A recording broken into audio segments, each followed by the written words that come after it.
Welcome back to Usapang Bayan. At kasama pa rin natin ang ating ah, bisita ngayong gabi, si Representative Maggie Gunigundo. Maggie, siguro pinag-uusapan rin lang natin yung Valenzuela, no? Alam niyo ho, ang mga local governments ay may kanya-kanyang problema. Sa palagay niyo ho ba sa case ng Valenzuela, nabanggit niyo nga ho yung in the case of the fire, no? Ano pa ho ba ang mga malalalang problema natin masasabi na meron sa Valenzuela? Well, yung malaking utang na 2 billion, that is a big, big problem sa aming city. Kasi dahil sa laki ng utang na yan, ang sinisingil ngayon ng mga bangko ay yung mga mamamayan ng Valenzuela sa pamamagitan ng mas mataas na real estate tax, mas mataas na business tax, at mga permits na sinisingil ngayon ng city para makalikom ng pondo pambayad sa bangko. Dati-rati, meron kaming early bird discount. November, December, pwede ka magbayad ng iyong real estate tax for the Ma-advance. coming year. Ngayon, tinanggal nila yun. Kawawa naman yung mga kababayan namin. Yung mga walang trabaho, dati-dati, 120 pesos lang ang babayaran mo pagkuha ng police clearance for local employment.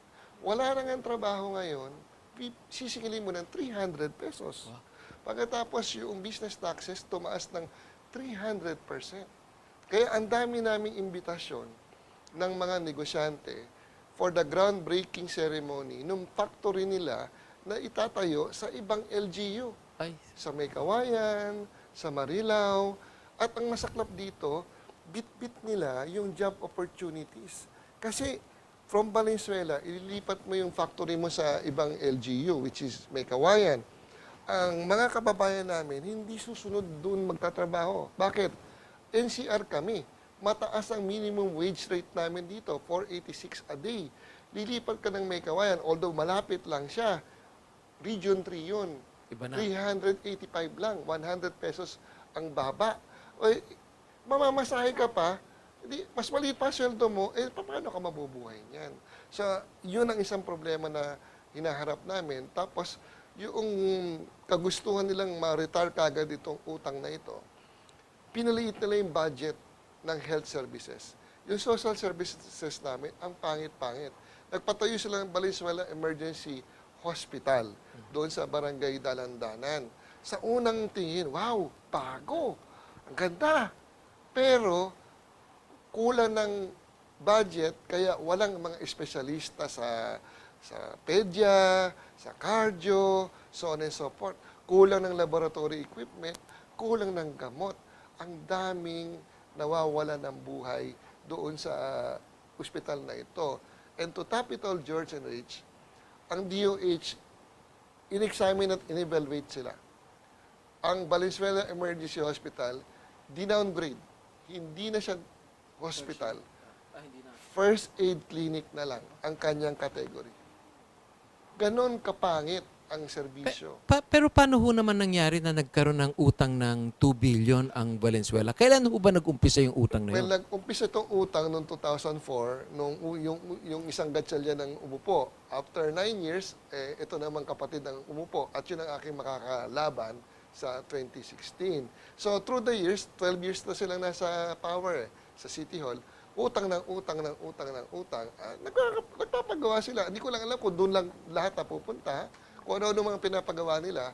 Pero yung quality of service, hindi nag improve. At yung mga cost sa mga citizens nagiging mas mahal. Ang laki ng trade-off ng opportunity cost na nawawala sa amin. So kagaya ng nabanggit nyo, maraming ng negosyo na lumipat na from Valenzuela? Opo, from Valenzuela, nagre-relocate sila ngayon sa May Kawayan, sa Marilao, where the taxes are more, manageable. Tapos yung wage level is mas mababa pa. If you will be elected, sir, how do you plan to address that matter? Kasi ang laki pong utang nun. O sabi nga nila, bakit ka patatakbo? Ang laki, sama na pala ng sitwasyon. Sabi ko naman, kung hindi ako mag-intervene ngayon, the situation will get worse. So kahit sino pang Poncio Pilato ang patakbin mo dyan, hindi na niya masasagip ang lungsod ng Valenzuela sa pagiging bangkarote. So hanggat may oras pa, hanggat bad pa lang, hindi pa siya worse, ito na ang tamang panahon para pumasok tayo dyan. So it's a matter of allocative efficiency.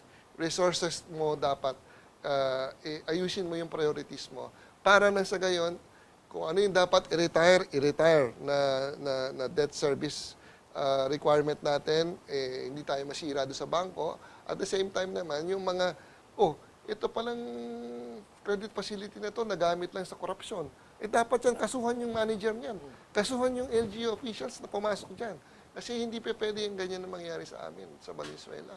Isa ho ba sa binabalak nyo pag kayo ho ay maging mayor, kung sakaling kayo ay maging mayor ng Valenzuela, ay ibababa nyo ho uli yung mga cost ng mga fees and services ng Valenzuela, or paano ho ba ang binabalak nyo Ang gawin? una naming nakikita dyan is, kasi if God wills it na magtagumpay kami, June 30 kami uupo, I can't do anything about 2016 anymore kasi cast in stone na kagad yung budget niyan for 2016.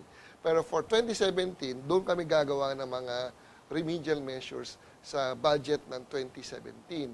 At the same time, ibabalik ko kagad yung early bird discount ng 2017 para yung magbabayad ng amilyar ng ng November or December of 2016 para sa incoming year ng 2017, makapag-avail ng 20% discount. For at least 2017. Yes, at least for 2017. I see. Tapos, we will try to adjust the increase in the business taxes na 300%.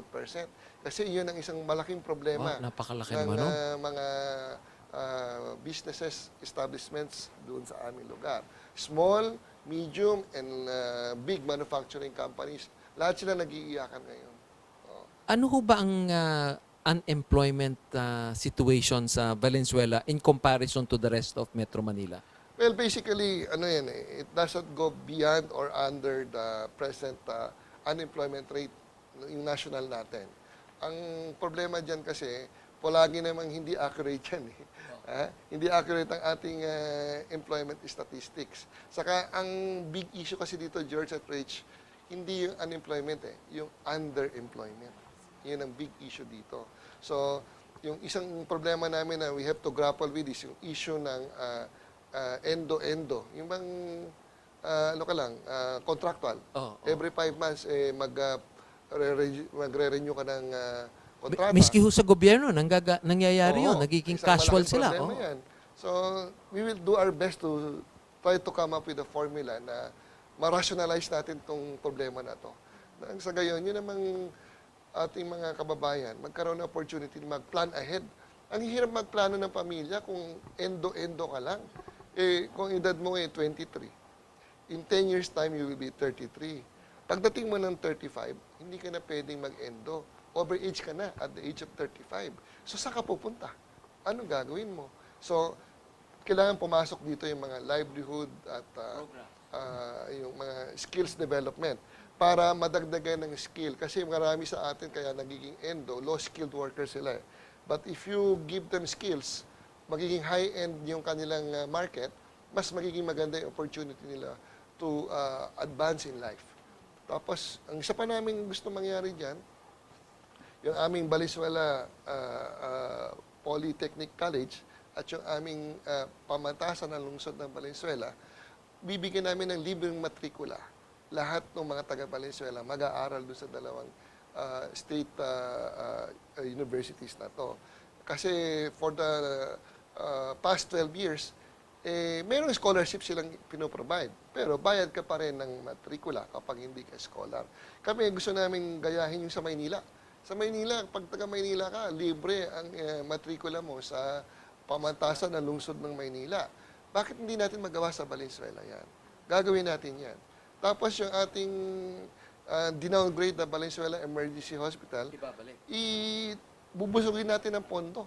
Para na sa gayon, makakuha tayo ng mga espesyalista sa heart, sa lungs, sa napakaraming sakit, internal medicine. Para na sa gayon, hindi na kinakailangan lumayo pa ang aming mga kababayan. Pupunta ka pa ng heart center, pupunta ka pa ng lung center, pupunta ka pa ng NKTI para lang magamot yung problema na pwede namang dito na sa Valenzuela ay mabigyan ng karampatang lunas. Kung papalarin po kayong manalo maging mayor ng Valenzuela, ano pong gagawin nyo in your first 100 days in office? First 100 days, Siyempre, ang una natin gagawin dyan, i-inventaryohin natin lahat ng assets ng Valenzuela. Magkakaroon tayo ng transition committee para sa gayon, maging maayos yung paglilipat ng books of account ng finances natin, ng mga assets natin. Tapos, ilalatag na natin kaagad yung game plan natin for the next 3 years. Hindi lang for 100 days. Para sa gayon, may timeline tayo. For education, ito. For health, ito. For peace and order, ito. For livelihood, ito. Para rin sa ganyan, lahat umaandar.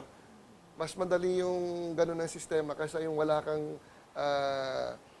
working plan na papatupad mo. Ngayon, binabantayan nga namin kasi naglabas na ng announcement ng Ombudsman na kakasuhan nila ang mga LGUs na hindi nagpapatupad ng Solid Waste Management Act of 2003. At yun ay mandatory sa lahat ng LGUs. Kapag wala kang solid waste management plan, kapag wala kang mandatory segregation, liable ka for violating administratively the Solid Waste Management Act of 2003. Kami sa Valenzuela, sa palagay namin, kulang. Well, alam natin ho siguro na kagaya ng nabanggit nyo na maraming problema ang ating lungsod ng Valenzuela.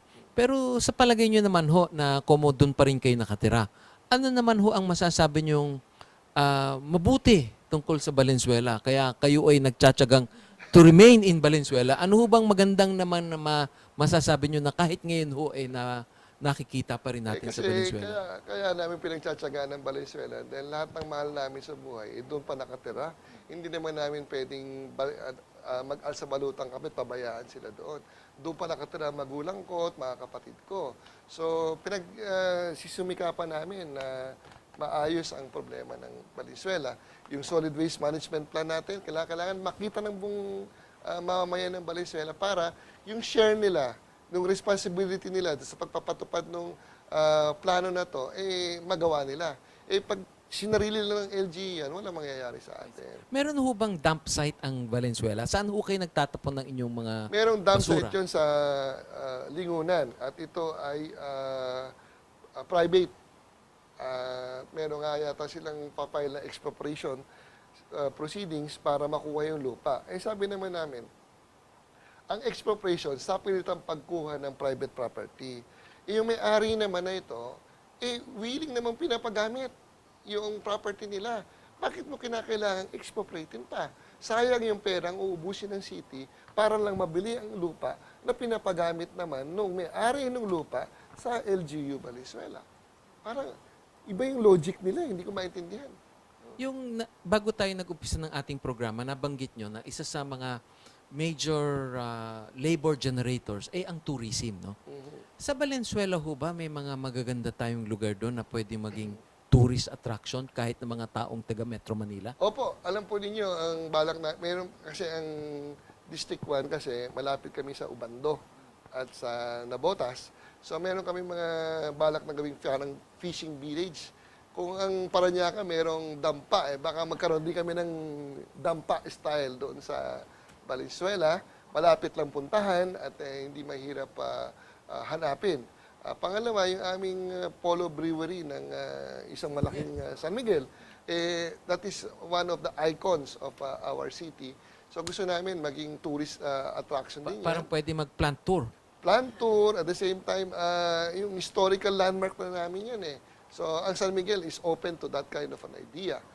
Actually, I've seen that in a lot of foreign countries, no, where they have brewery tours, no, na nagiging talagang tourist attraction. Opo, saka ano lang yan, pwede kang uminom ng beer na freshly brewed. Up to sawa. Wala lang take out. Okay. Sige po, at magbe-break lang tayo for our station ID at makakasama pa rin po natin si Congressman Maggie Gunigundo sa ating pagbabalik. Thank you very much.